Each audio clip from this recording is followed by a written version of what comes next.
The sun was a hammer, and the auction yard was its anvil. Dust, fine as powdered bone, rose in phantom swirls with every shuffle of a boot, every nervous stamp of a hoof. It coated the tongue, gritted between the teeth, and settled in a pale film on the sweat-dampened brims of hats. For Ezekiel Marsh, the dust was the taste of his own dissolving life. It was the grit of the topsoil the wind had stolen from his fields, the arid ghost of the creek that had run dry 2 summers ago, the final choking residue of hope. He stood at the edge of the jeering, expectant crowd, a scarecrow of a man stitched together with sinew and sun-bleached denim. His hands, calloused into wooden shields from a lifetime of wrestling with the unyielding earth, were shoved deep into his pockets, fingers tracing the cold, smooth circumference of his last silver dollar. Beside it, 3 copper cents felt like a confession of total failure. His farm, the one his grandfather had carved out of the wilderness with an axe and a prayer, was a breath away from the auctioneer's block itself. Gideon Flint, the auctioneer, stood on a platform of raw timber, his voice a polished tool of commerce that sliced through the oppressive heat. He was a man built of easy smiles and hard numbers, his waistcoat tight across a prosperous belly, his eyes scanning the crowd not for men, but for wallets. Ezekiel watched him, feeling a familiar, curdling mix of shame and resentment. The other buyers were cattlemen with thick necks and gold watch chains, speculators with cold eyes and city-slick suits, men whose prosperity was an affront to his own barren existence. They smelled of cigars and leather polish, while he smelled of dust and desperation. Their laughter was rich and casual, a currency he could no longer afford. He was a ghost at their feast, invisible and irrelevant. He shouldn't have been there. Wasting his last dollar on a spectacle of wealth he couldn't touch was a fool's errand. But the silence of his empty farmhouse, the accusing stare of his grandfather's portrait over the cold hearth, had become unbearable. He had come to town for supplies he couldn't buy, and had been drawn to the auction yard like a moth to a flame that intended only to burn him. "All right, gentlemen, settle down, Flint's voice boomed, bouncing off the clapboard siding of the livery. "Next up, we've got a piece of stock, lot 73. 2 yard hands half-dragged, half-prodded a horse into the center of the dusty ring. A wave of derisive snickers rippled through the crowd. Ezekiel felt a muscle twitch in his jaw. The animal was a wreck, a brown gelding, its hide a road map of old scars and new scrapes. Its ribs were a washboard beneath a dull, lifeless coat.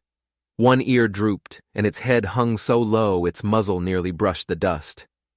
It was lame in its left foreleg, favoring it with a pained delicacy that was agonizing to watch. It was a creature on its last legs, a walking monument to hardship and neglect. "Now I know what you're thinking," Flint said, his smile not faltering for a second. "He's seen better days, but there's life in the old boy yet, a strong back for light loads, a gentle disposition for standing still." More laughter, sharper this time. "Might as well sell us the buzzards that'll be picking at him next week, Flint," someone shouted. Flint waved a dismissive hand. $1? Who'll give me $1 for this fine specimen of equine endurance?" Silence. The horse stood utterly still in the center of the ring, a statue of misery. It didn't flinch at the shouts, didn't react to the prodding of the yard hand. It seemed to have retreated to a place beyond pain, beyond humiliation. And then it lifted its head. For the first time it raised its gaze and looked directly out at the crowd. And its eyes were not dull, they were not broken.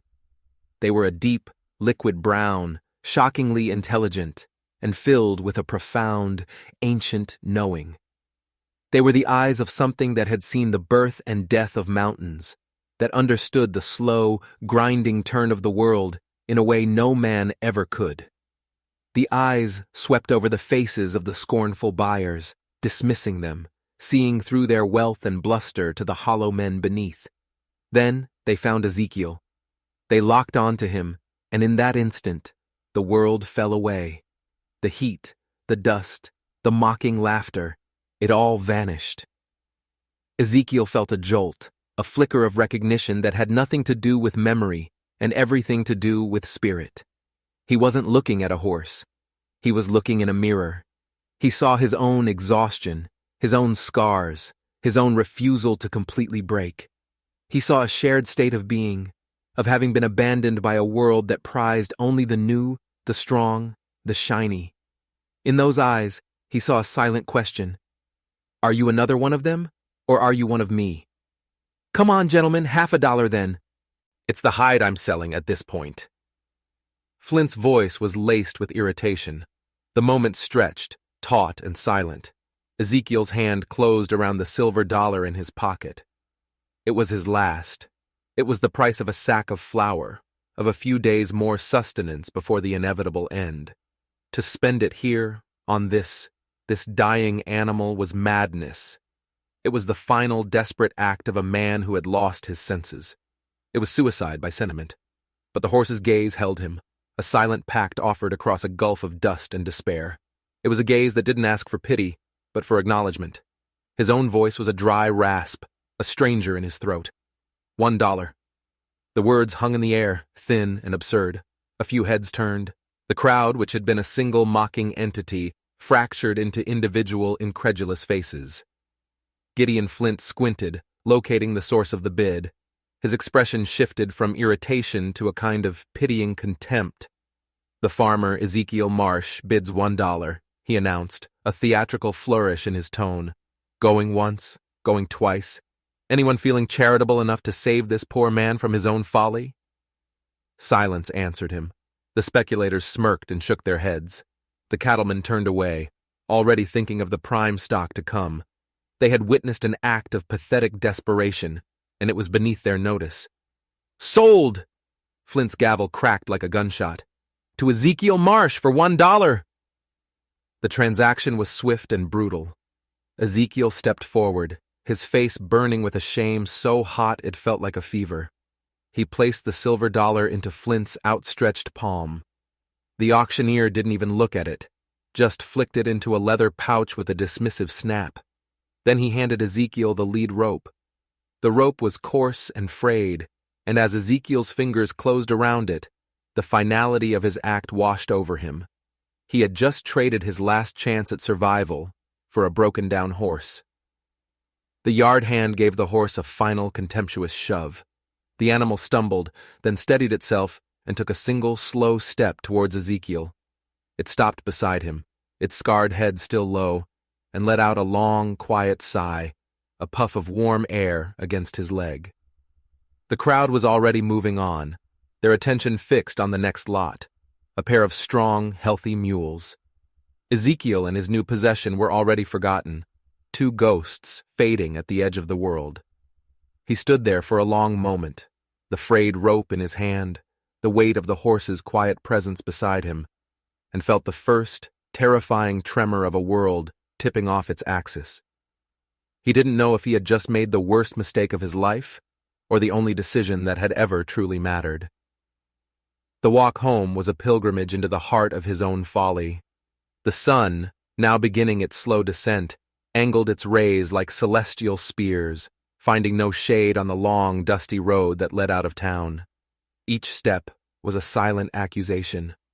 The silver dollar was gone. The sack of flour was a phantom. The gnawing emptiness in his gut was now a permanent resident. He led the horse, whose name he didn't know, and the silence between them was vast and unnerving. The gelding walked with a slow, rhythmic limp, the soft thud of its 3 good hooves, and the dragging scuff of the 4th, a metronome marking the passage of his ruin. He expected stubbornness, a refusal to move, but the animal followed with a strange, placid obedience, its head low, its intelligent eyes fixed on the path ahead. The people they passed, a family in a buckboard, a lone rider, stared at the pair of them, at the scarecrow farmer and his wreck of a horse, and their pity was a heavier burden than the heat. Ezekiel kept his eyes on the ground, his shame a physical shroud. About 2 miles from his land, the road forked. The left path was the one he always took. a wide, rutted track that wound through the lower pastures and led directly to the sagging gate of his farm. It was the easy way, the known way. The right path was little more than a goat trail, a thin, stony ribbon that climbed steeply into the desolate, sun-scorched hills that bordered the northern edge of his property. No one ever went that way. The hills were considered worthless, a jumble of sharp rock, thorny mesquite, and skeletal junipers. They were a place of snakes and shadow, holding nothing but bad soil and worse memories. Ezekiel tugged the rope to the left. The horse stopped. It didn't pull back, not with any real force. It simply planted its feet. The resistance was subtle but absolute, a quiet declaration of intent. Ezekiel tugged again, harder this time, a flicker of irritation sparking through his exhaustion. "Come on now. This way." The horse didn't move. Instead, it turned its head slightly and looked up the right-hand path, towards the forbidding hills. It shifted its weight, a clear, unmistakable gesture. "That way." "No," Ezekiel said, his voice flat. "There's nothing up there. The farm is this way." He tried to pull the gelding forward onto the familiar road. The horse took one resistant step back, the rope going taut between them. The animal was not being aggressive. It was being insistent. A wave of frustration washed over Ezekiel. Of course, the broken horse he'd wasted his last dollar on would also be stubborn as a stump. It was a fitting capstone to his disastrous day. He was tired, hungry, and hollowed out by despair. He didn't have the strength for a battle of wills with a lame animal. "Listen to me," he grumbled, more to himself than to the horse. "There is nothing for us up there. It's rock and ruin." The horse simply stood its ground. Then it did something that sent a strange chill down Ezekiel's spine despite the heat. It lifted its head and met his gaze again, the same deep, knowing eyes from the auction ring. It held his gaze for a long moment, then deliberately, slowly, turned its head back towards the hills. The gesture was so clear, so freighted with purpose, that it transcended mere animal behavior. It felt like a communication. The unsettling feeling from the auction yard returned, stronger this time. The dawning, absurd notion that this horse, this broken creature, knew something he didn't. He fought it. He argued with himself, a silent, frantic debate in the confines of his own skull. It's an animal. It's stubborn. Its brain is addled from injury and starvation. You're projecting your own desperation onto it, seeing meaning where there is none. But the horse's persistence was a quiet, unassailable fact. It stood there, a silent guide, pointing the way. The sun beat down. The dust motes danced in the slanted light. Ezekiel looked down the easy road home, to his empty house and barren fields. Then he looked up the hard path, into the unknown. What did he have to lose? The answer was a bitter laugh in his throat. Nothing. He had already lost it all. With a sigh that seemed to drain the last of his resistance, he slackened the rope. "All right," he whispered, the words swallowed by the vast silence. "All right, we'll go your way." As if it had been waiting for just those words, the horse immediately started forward, turning onto the narrow trail and beginning the slow, arduous climb. It moved with a new energy, its limp still pronounced, but its stride now filled with a strange sense of purpose. Ezekiel followed, the rope held loosely in his hand, feeling like a man in a dream. The landscape changed almost immediately. The softer earth of the lowlands gave way to shale and granite that slid under his worn-out boots. The air grew thinner, cleaner. The world was starker up here, stripped down to essentials: rock, sun, sky, and the twisted, resilient life that clung to existence in the harshest of conditions. The horse moved with an unnerving familiarity, navigating the treacherous footing as if it had walked this path 1,000 times. It led him higher and higher, away from the world of men and into a place of profound solitude. As they climbed, a flicker of movement on a distant ridge caught Ezekiel's eye. He squinted, shielding his gaze with his hand. 3 figures on horseback, silhouetted against the bleeding sky. They were too far away to make out any details, but their posture was one of stillness, of watching. A prickle of unease ran down his neck. Claim jumpers and prospectors were always afoot in this territory, men with hard eyes and quick hands, but they rarely ventured into these worthless hills. He told himself it was a trick of the light, a figment of his overwrought imagination. He shook his head and kept following the gelding, but the feeling of being watched lingered, a cold spot in the center of his back. The horse seemed to pay them no mind, its focus absolute, its destination drawing it onward like a lodestone. Ezekiel was no longer leading the horse was leading him, and he had no choice but to follow, deeper and deeper into the desolate heart of the land he thought he knew. The sun had kissed the horizon, painting the western sky in brutal strokes of orange and purple, when the horse finally stopped. It had led him to a place that shouldn't have been there, a small, unnaturally flat clearing hidden within a grove of ancient, twisted junipers whose branches clawed at the fading light. The air here was still and cool, sheltered from the wind. It felt like a sanctuary, a secret pocket of the world. The horse walked to the center of the clearing and stopped, its body language shifting from determined travel to quiet arrival. It lowered its head and nudged a specific patch of ground with its muzzle. Not once, but 3 times, a soft but insistent bump against the earth, which was covered in a mat of dry pine needles and loose rock. Then it pawed at the spot with its good foreleg, the sound a soft scrape in the immense silence. Ezekiel stared, his heart beginning to hammer against his ribs with a slow, heavy beat. The rational part of his mind was screaming that this was insane, a coincidence, a random act of a dumb animal. But the part of him that had bought the horse, the part that had followed it up this impossible path, knew better. He knelt down, his knees cracking in protest. The air smelled of juniper, dust, and something else, something cold and ancient, like a cellar opened for the first time in a century. He began to clear the debris with his bare hands. The pine needles were slick and dry, the stones beneath them cool to the touch. His fingers, raw and scraped, worked faster, a frantic energy seizing him. He wasn't just curious anymore, he was compelled. And then his fingers brushed against it. Not rock, iron. Cold, solid, and unforgivingly man-made. His breath hitched. He scrambled to clear the remaining dirt and needles, his hands working with a feverish intensity. Slowly, it was revealed. A large, flat ring handle, set flush into what looked like a heavy wooden door laid horizontally in the earth. An iron-handled trapdoor. Here, in the middle of nowhere, on the most worthless piece of land for 100 miles. It was impossible. It was a hallucination born of hunger and sunstroke. But the iron was real, gritty and cold beneath his trembling fingers. It was the threshold between his world of ruin and something else. He hooked his fingers through the ring and pulled. Nothing. It was swollen with decades of damp and sealed by the weight of the earth.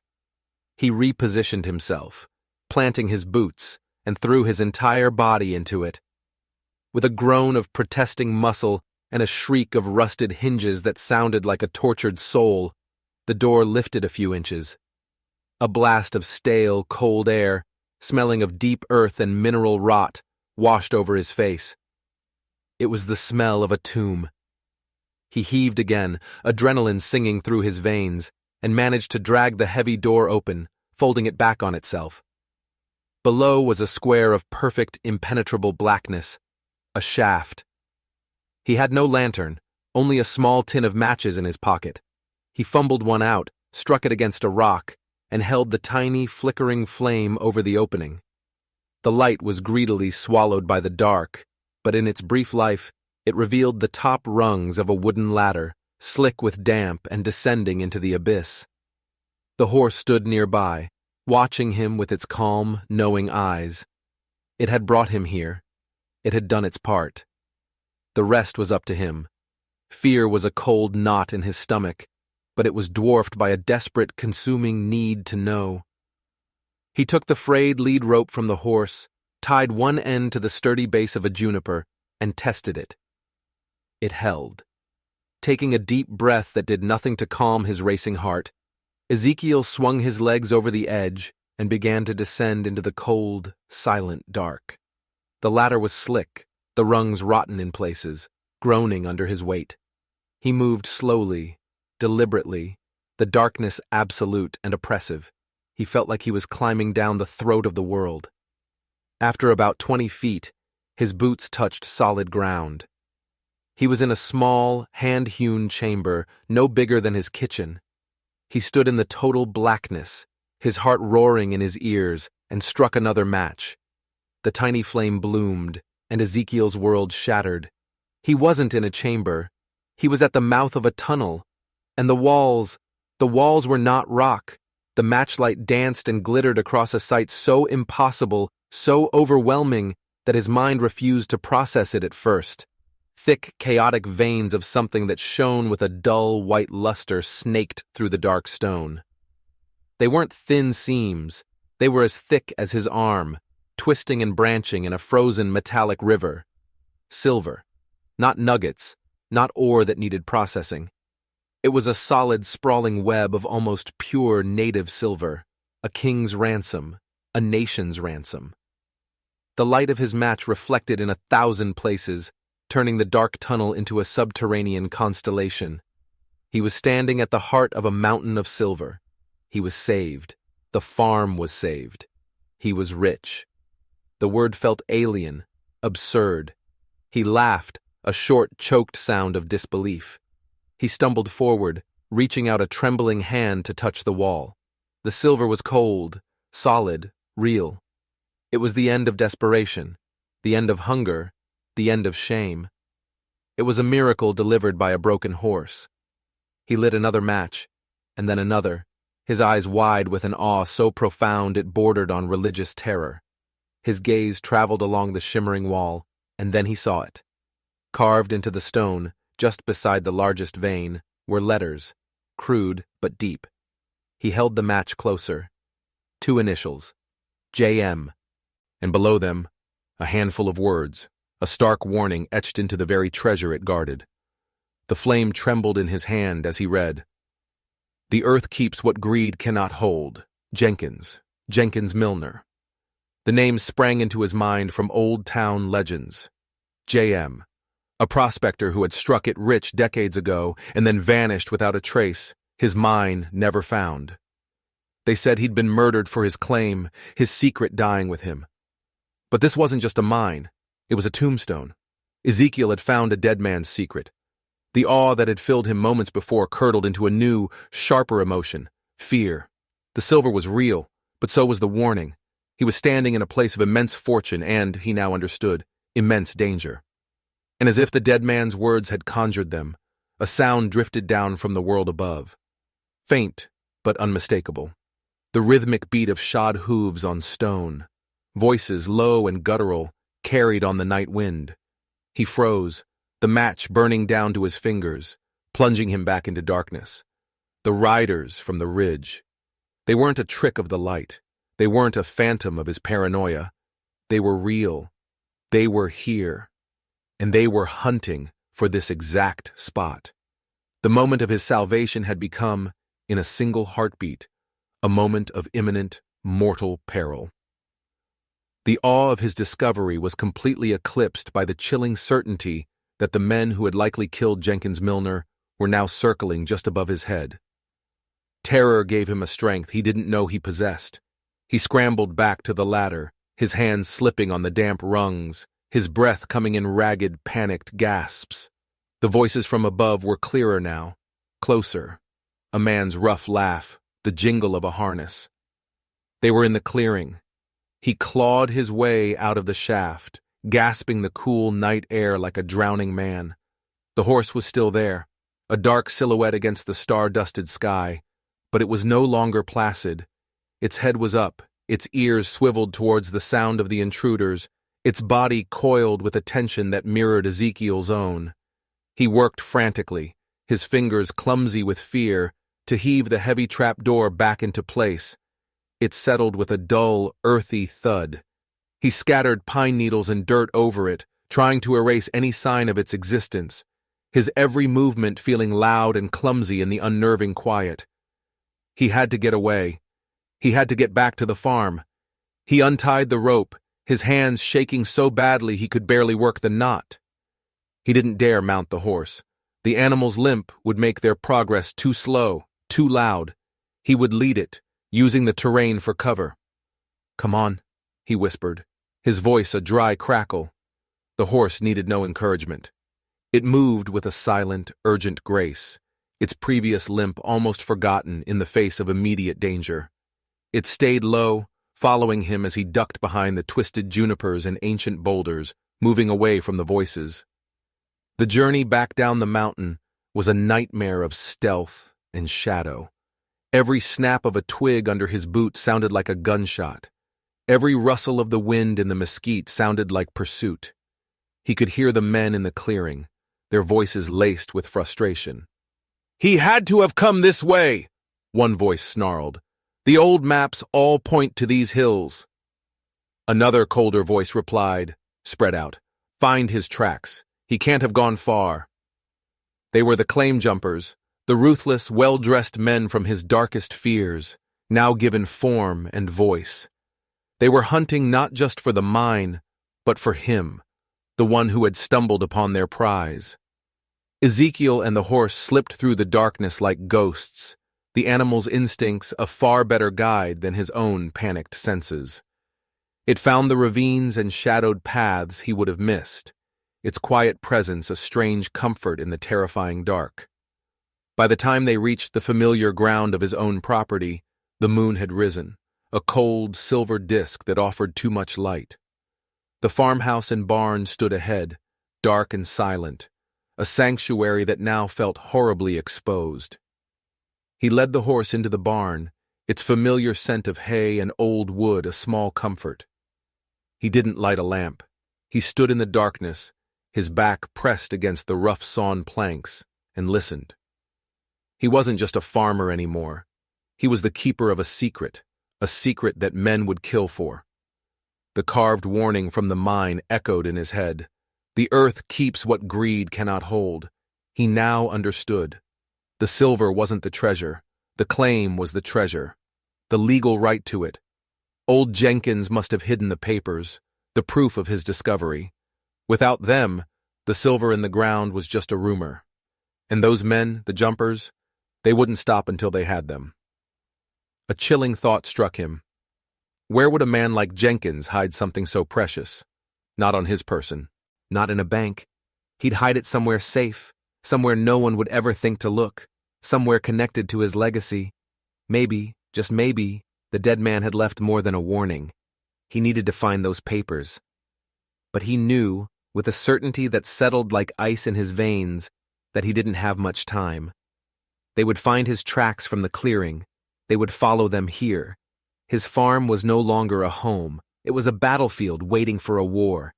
He moved through the barn's darkness, his hands searching for a loose board, a hidden compartment, anything. And then he remembered the small, rusted tin box his grandfather had used to store deeds and records, tucked away on a high shelf, forgotten for years. He found it, his fingers coated in a thick layer of dust. He pried it open. It was empty, save for a single yellowed piece of paper at the bottom, the original deed to his own farm. A dead end. Or was it? He ran his fingers along the inside of the box, a false bottom. His heart leaped. He worked a nail under the edge and lifted it. There, nestled in the hidden compartment, was a bundle of oilskin-wrapped papers. His hands trembled as he unfolded them. It was a hand-drawn map, a geological survey, and a legally filed claim certificate, all bearing the name Jenkins Millionaire and dated 40 years prior. The dead man had hidden his legacy inside another man's legacy, a secret tucked within a secret. Ezekiel had found it. He had the proof. He had just folded the papers and was trying to decide on a new, safer hiding place when the horse, which had been standing quietly in its stall, suddenly went rigid. Its head shot up, its ears pinned back, and a low, guttural snort rumbled in its chest. A moment later, Ezekiel heard it too. The soft crunch of boots on gravel outside, the splintering crack of his fence breaking. They were here. The night exploded. A torch arced through the air, landing on the dry roof of the small tool shed next to the barn. Flames erupted with a hungry roar, painting the yard in a flickering, hellish light. "Burn it all!" a voice shouted, the same cold, commanding voice from the hills. "He's in there! Find the papers!"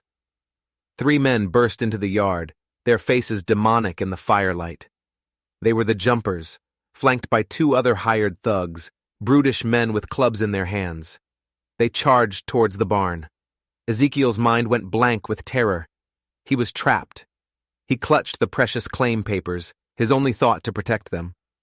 He backed deeper into the barn, searching for a weapon, his eyes landing on a long-handled pitchfork. It was a pathetic defense against armed men. The main barn door crashed open, kicked in by a heavy boot. One of the thugs, a hulking shape silhouetted against the fire, stepped inside, a burning torch held high. "Nowhere to run, farmer," he snarled, his eyes glinting with malice. He took another step forward, preparing to set the hay ablaze. And then the world dissolved into chaos. From the darkness of the stall, there was a sound Ezekiel had never heard before, a sound of pure primal fury. It was a high-pitched, screaming roar of rage. The brown gelding, the broken-down lame creature, exploded from its stall. It was no longer a horse, it was a demon of vengeance. It moved with a speed and ferocity that was impossible, its limp completely gone, replaced by a terrifying, powerful grace. Its intelligent eyes now burned with a cold fire. It slammed into the thug with the force of a battering ram. The man's scream cut short as he was thrown backward out of the barn, his torch flying into the dirt. The horse didn't stop. It wheeled around, its teeth bared in a terrifying snarl, and charged back into the yard at the other attackers. The men, who had been focused on the barn, turned in shock. One of the jumpers raised a pistol, but he was too slow. The horse was on him, not with its hooves, but with its teeth. It seized the man's gun arm in its powerful jaws and shook its head violently, a sound of crunching bone sickeningly loud in the night. The man shrieked and dropped the gun. Ezekiel, frozen for a second in stunned disbelief, was jolted back to life. The horse was fighting for him. It was protecting him. A surge of fierce, protective loyalty flooded through him, washing away the fear. He gripped the pitchfork, its wooden handle smooth and familiar in his hands, and charged out of the barn with a raw, guttural yell. He was no longer a victim. He was a defender of his home. The scene in the yard was a maelstrom of fire and violence. The horse was a whirlwind of controlled savagery. It wasn't just kicking and biting randomly. It was fighting with a terrifying tactical intelligence. It spun and lashed out with its back legs, sending one of the hired thugs sprawling with a shattered jaw. It used its immense weight to slam the leader, the cold-voiced man, against the side of the well, knocking the wind out of him. It moved between Ezekiel and the attackers, a living, breathing shield of muscle and fury. When one of the men tried to circle around and get at the barn again, the horse intercepted him, rearing up on its hind legs, its form monstrous against the flames, and brought its front hooves down not on the man, but on the ground in front of him, an earth-shaking impact that sent the man scrambling backward in pure terror. Ezekiel jabbed and swung with the pitchfork, keeping the remaining men at bay, his movements clumsy but desperate. He managed to land a blow on the arm of the man whose gun had been broken, forcing him to retreat with a howl of pain. The fight was short, brutal, and decisive. The attackers were not prepared for this. They had come for a scared farmer. They found themselves facing a furious demon and a man possessed. Within minutes, the remaining jumpers, battered, broken, and utterly terrified, scrambled over the broken fence and fled into the darkness, their confident greed shattered by the savage, unexpected resistance. Silence descended, broken only by the crackle of the burning tool shed and the heavy, ragged breathing of 2 combatants. Ezekiel stood in the middle of the yard, the pitchfork held tight, his body trembling with adrenaline. The horse stood beside him, its sides heaving, its coat slick with sweat. A thin trickle of blood ran from a shallow cut on its flank where a club had grazed it. It nudged Ezekiel's shoulder with its head, a soft, reassuring gesture that was completely at odds with the violence it had just unleashed. Ezekiel reached up and buried his face in the horse's coarse mane, his own tears mixing with the animal's sweat. The smell of smoke filled the air, but the barn, and the precious claim papers hidden within its walls, was safe. The bond between them, forged in a dusty auction yard and tested on a lonely mountain, had just been sealed in fire and blood. He was alive, he was safe, and he held the key to a fortune.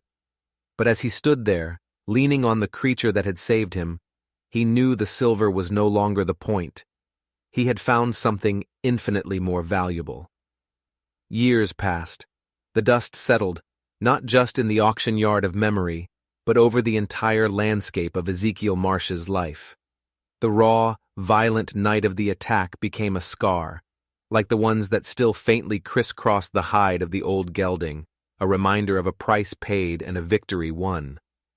The world knew Ezekiel Marsh as the Silver King of the Meridian Hills, a man who had stumbled upon the legendary lost Jenkins mine and become fantastically wealthy overnight.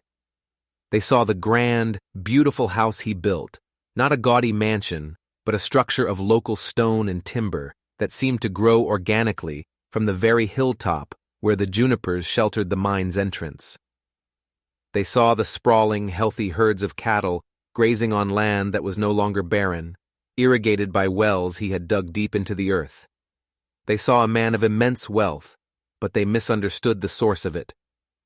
Ezekiel, now with the quiet gravitas of a man who had looked into the abyss and found his footing, stood on the wide veranda of his home.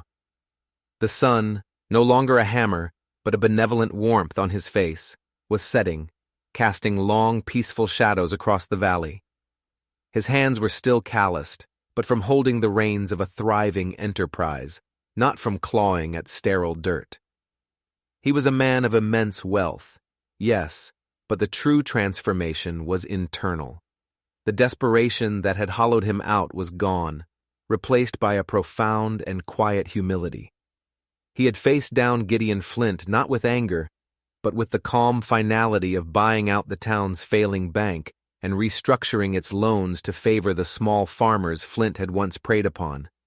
He had ensured the claim jumpers, found and arrested, faced justice not through vengeance, but through the unassailable power of the law, his testimony backed by the undeniable proof of Jenkins Milner's 40-year-old papers. He had won the war against greed not with a gun, but with integrity. His gaze drifted down from the hills to a lush, emerald-green pasture enclosed by a pristine white fence. There, living a life of absolute peace and luxury, was the brown gelding. His coat, once dull and lifeless, now shone with a healthy, glossy sheen under the golden light. He was still scarred, still old, but he moved with the dignity of a retired king. His limp was a ghost, only noticeable when he was tired. Most days he simply stood, his head high, gazing out at the land he had, in his own mysterious way, bestowed upon his chosen companion. The finest oats, the sweetest apples, the gentlest hands of the stable boys, nothing was too good for him. He was not a pet. He was the silent, four-legged patriarch of the entire estate. Ezekiel watched him, a slow smile touching his lips. He often came out here in the evenings to this exact spot, to watch the horse and to remember. He remembered the dust and the shame of the auction, the feeling of his last dollar leaving his palm. He remembered the unnerving pull towards the hills, the battle between his logic and the animal's steadfast insistence. He remembered the transcendent awe of seeing the silver and the heart-stopping terror of the voices from above. And he remembered, with a clarity that would never fade, the transformation in the firelight, the gentle guide becoming a furious protector, a creature of myth and legend fighting to save a broken man and a dead man's promise. The story people told was about a lucky farmer. But Ezekiel knew the truth. The horse had not led him to silver. The silver was just a consequence, a vulgar, earthly reward for a much deeper transaction. The horse had led him to the hidden trap door inside himself, the one that opened into a forgotten chamber of courage, intuition, and loyalty. It had taught him the central guiding theme of his new life, that true value is almost always hidden beneath a broken, scarred, or worthless exterior, waiting to be recognized not by the eyes, but by the heart. It had taught him that the quiet wisdom of an animal, of the earth itself, could be a more reliable guide than all the frantic, greedy logic of men. It had shown him that a bond forged in shared desperation and sealed in mutual defense was more precious than a mountain of precious metal. He pushed off the railing and walked slowly down the path towards the pasture. The horse saw him coming and let out a soft, welcoming nicker, turning to meet him at the fence. Ezekiel reached over and stroked the broad, scarred face, his fingers tracing the faint lines of past battles. The horse leaned into his touch, its big, intelligent eyes closing in contentment. In those eyes, Ezekiel no longer saw a reflection of his own hopelessness, but a reflection of his own hard-won peace. He had built this life, this home, this prosperity, one splinter and one scar at a time, and it was not the silver that had made him rich. It was the trust. He had spent his last dollar on a broken horse, and in return, the horse had given him back the world.